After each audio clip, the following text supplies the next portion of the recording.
Hidup di era sekarang sudah jauh berbeda, berubah dari sesuatu yang rumit menjadi sesuatu yang kompleks. Halo semuanya, nama saya Michael, selamat datang di channel saya, Si Kutu Buku. Kali ini saya akan bahas apa keahlian yang harus kita miliki di era yang sulit diprediksi. Ini merupakan rangkuman dari video TED Talk Margaret Havernan yang berjudul The Human Skills We Need in an Unpredictable World dan diolah dari berbagai sumber. Di era sekarang, kita boleh dibilang semakin bergantung dengan teknologi. Hal ini sebenarnya tidak salah juga. Teknologi membantu manusia di banyak aspek kehidupan. Namun sayangnya, ketergantungan kita pada teknologi justru membuat kita kehilangan keahlian yang menjadikan kita manusia. Kemampuan imajinasi, rendah hati, dan keberanian untuk menyelesaikan masalah dalam kondisi yang sulit diprediksi. Pada dasarnya, teknologi hanya mampu bekerja dengan baik dalam dunia yang konstan, dapat diprediksi dan stabil. Namun realitanya tidak begitu. Hidup manusia boleh dibilang tidak seperti garis lurus, naik turun seperti gunung, dan banyak hal tidak terduga di sepanjang perjalanan. Nah, disinilah kita butuh keahlian kita sebagai manusia untuk berani menciptakan masa depan yang kita inginkan. Sebelum kita mulai, buat kalian yang mau support channel ini agar terus berkarya, caranya gampang banget, kalian cukup klik subscribe dan nyalakan loncengnya. Dukungan kalian membantu banget supaya kita bisa rutin posting dan bersama-sama belajar di channel ini. Di era sekarang, perusahaan pasti berlomba-lomba untuk melakukan efisiensi. Kata ini boleh dibilang menjadi kredo dalam menjalankan sebuah bisnis. Tidak aneh apabila perusahaan lalu mulai menggunakan teknologi. Misalnya, sebuah teknologi yang menentukan siapa mengerjakan apa dan berapa lama di sebuah supermarket. Efisien kan? Tentu saja. Tapi kenyataannya tidak seperti itu. Teknologi tidak tahu ketika suatu kejadian anomali muncul. Misalnya ada anak kecil yang menabrak pajangan dan jatuh semua ke lantai. Atau pesanan sosis tiba-tiba naik tinggi karena siswa yang sekolah di dekat itu diminta untuk membeli sosis untuk makan siangnya besok. Ini yang kadang luput diperhatikan.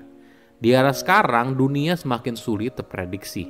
Misalnya, perusahaan yang sukses besar di tahun ini bisa saja sudah tidak ada lagi dalam 3 tahun karena kompetisi yang semakin ketat. Atau contoh nyatanya tiba-tiba ada pandemi. Semua ini sulit diprediksi karena selama 20 atau 30 tahun dunia sudah berubah dari sesuatu yang rumit menjadi sesuatu yang kompleks. Artinya, ya tentunya masih ada pola, tapi sayangnya pola itu tidak berulang secara reguler. Sehingga perubahan yang sangat kecil bisa memberikan dampak yang sangat besar. Dunia saat ini menjadi sangat sulit untuk diprediksi. Para ahli dan peramal cuaca ragu untuk memberikan prediksi apapun di atas 400 hari. Bank of England bilang kalau di masa depan akan ada krisis ekonomi, namun mereka tidak tahu kapan dan kenapa. Kita tahu perubahan iklim itu nyata, tapi kita tidak bisa memprediksi kapan terjadinya kebakaran hutan yang besar atau akan terjadinya banjir yang sangat besar. Di dunia saat ini, efisien malah menjadi hambatan atas kemampuan kita dalam beradaptasi dan memberikan respon. Ada contoh yang menarik dari Koalisi Kesiapsiagaan Epidemi Internasional atau dikenal sebagai CEPI.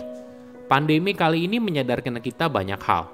Kita menganggap dengan perkembangan dunia yang begitu pesat, kita merupakan spesies yang paling tangguh. Namun pandemi ini saya rasa membuat manusia jadi rendah hati. Kalau ada hal yang berada di luar kendali dan tidak kita ketahui. Kita mungkin menyadari akan ada pandemi di masa depan. Tapi kita tidak tahu di mana, kapan, atau apa. Jadi kita tidak bisa membuat rencana, tapi kita bisa bersiap. Inilah yang dilakukan oleh CEPI. Koalisi internasional ini mengembangkan vaksin untuk berbagai penyakit dengan sadar mengetahui kalau mereka tidak bisa memprediksi vaksin mana yang bekerja atau penyakit apa yang akan menjadi pandemi berikutnya. Artinya, beberapa vaksin yang dikerjakan mungkin saja tidak pernah digunakan. Mungkin dari sudut pandang bisnis, ini dianggap tidak efisien. Tapi hal ini penting. Kenapa? Karena kita jadi punya pilihan dan tidak bergantung hanya pada satu solusi. Poin lain yang penting, kesiapan kita dalam menghadapi pandemi sangat bergantung dari manusia yang saling mengenal dan percaya satu sama lain. Namun tentu saja hubungan itu butuh waktu untuk dibangun.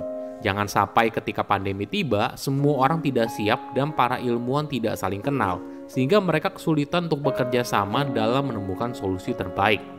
Jadi, CEPI tidak hanya berfungsi untuk menciptakan vaksin, tapi juga membangun hubungan, pertemanan, dan aliansi yang mungkin saja beberapa hasilnya tidak digunakan di masa depan.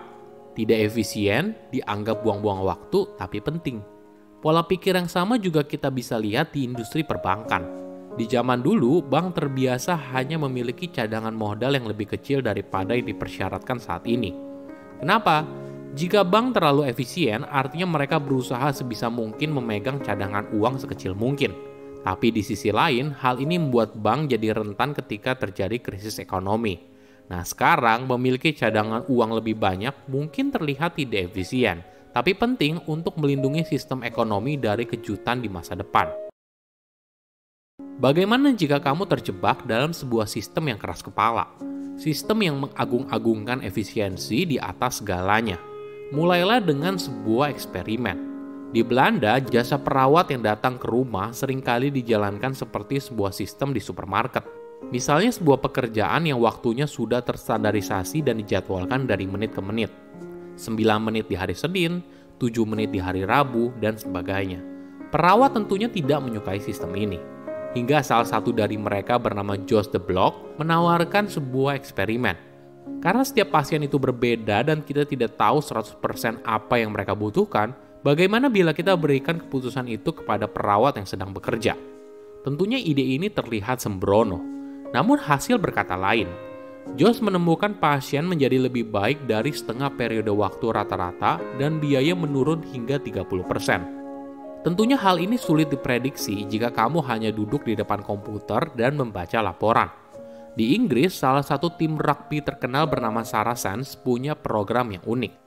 Manajer dan pelatihnya menyadari kalau latihan fisik yang mereka gunakan dan dibantu laporan berbasis data lama-kelamaan menjadi generik. Semua tim melakukan hal yang sama. Jadi mereka mencoba sebuah eksperimen.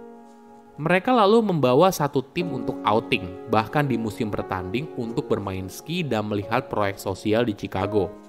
Tentunya proyek ini mahal, menghabiskan waktu, belum lagi ada risiko cedera ketika bermain ski.